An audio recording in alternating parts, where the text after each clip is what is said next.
Assalamualaikum dan juga salam sejahtera. Nama saya adalah Nur Azarina binti Abu Bakar. Nombor metik saya adalah 17-19F2004. Pada hari ini saya ingin membuat presentation di sebuah tempat iaitu Makmal Kimia Makmal Kimia Malaysia di Petaling Jaya. Okey, sebelum itu mari kita mulakan sekarang. Pengenalan awal untuk Jabatan Kimia Malaysia adalah Jabatan Kimia Malaysia merupakan sebuah jabatan kerajaan di bawah Kementerian Tenaga, Teknologi, Sains, Alam Sekitar dan juga Perubahan Iklim. Okey, tujuan utama untuk Jabatan Kimia Malaysia adalah menyokong undang-undang pelaksanaan program yang berkaitan dengan keselamatan air, makanan, alam sekitar dan juga melindungi keselamatan penduduk awam.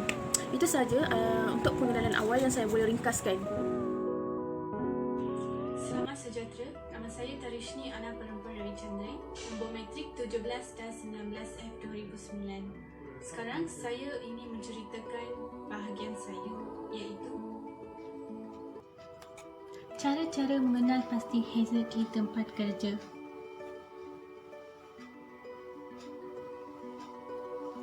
Tujuan mengenal pasti hazard adalah untuk menentukan operasi kritikal di dalam setiap tugasan. Contohnya, tugasan yang mendatang sebarang risiko yang ketal kepada semua keselamatan dan kesihatan pekerja di makmal kimia.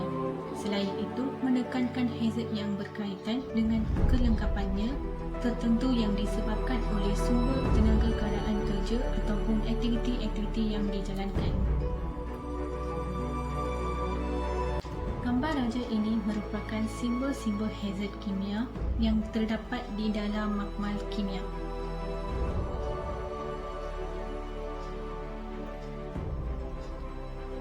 Cara-cara kita boleh terdedah kepada bahan kimia berbahaya di tempat kerja.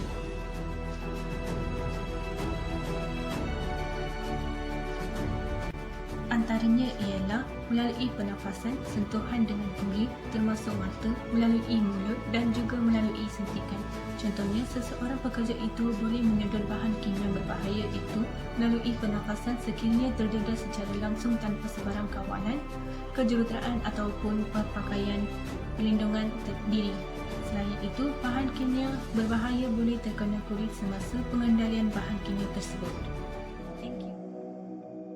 Okey, poin yang seterusnya adalah kemungkinan berlakunya hazard di tempat kerja. Okey, poin pertama yang saya dapat adalah kesihatan para pekerja akan terjejas. Okey, ini kerana disebabkan oleh pekerja yang lalai dalam melakukan ataupun pengendalian hazard seperti bahan kemikal di makmal. Okey, mereka juga lebih cenderung ataupun lebih akan terkena asid di tangan mereka ataupun di mata sehingga boleh menyebabkan buta ataupun akan menghakis kulit tersebut. Okey, selain itu juga dia juga boleh memberi kesan kepada kecacatan. Maksudnya dia akan boleh memberi kecacatan buat selamanya. Jadi benda ni akan memberi kesan yang besarlah untuk pada sesiapa yang pekerja yang main dengan bahan kimia tersebut. Okey, selain itu juga tindakan reaktif juga boleh berlaku sehingga menyebabkan berlakunya kecacatan genetik. Yang terakhir sekali adalah boleh membawa maut jika kita tidak dirawat dengan segera. Contohnya bahan merkuri dalam apabila termasuk dalam tangan, dia akan boleh menjadi racun kepada kita. Okey, yang kedua adalah kemungkinan kedua adalah boleh berlaku tindakan reaktif yang tidak stabil. Contohnya, letupan berlaku di Beirut, Lebanon yang boleh menyebabkan letupan sehingga memberi kesan kepada penduduk di bandar tersebut. Okey, ini berlaku disebabkan oleh baja amonium nitrate yang berada di Lebanon tersebut, di gudang Lebanon tersebut, menyebabkan ataupun menghasilkan sebuah gas nitrogen dan juga oksigen sehingga boleh menyebabkan berlakunya letupan yang berlaku. Okey, poin yang ketiga adalah kesan pembuangan bahan kimia yang tidak dilupuskan secara efektif tidak baiklah untuk alam sekitar. Okey, dia juga boleh memberi kesan kepada alam sekitar. Okey, contohnya pekerja yang tidak mahir ataupun tiadanya kemahiran untuk pengendalian sesuatu bahan kimia, mereka membuang bahan kimia tersebut ke dalam sinki, lalu daripada sinki tersebut dia akan mengalir terus ke pembentung.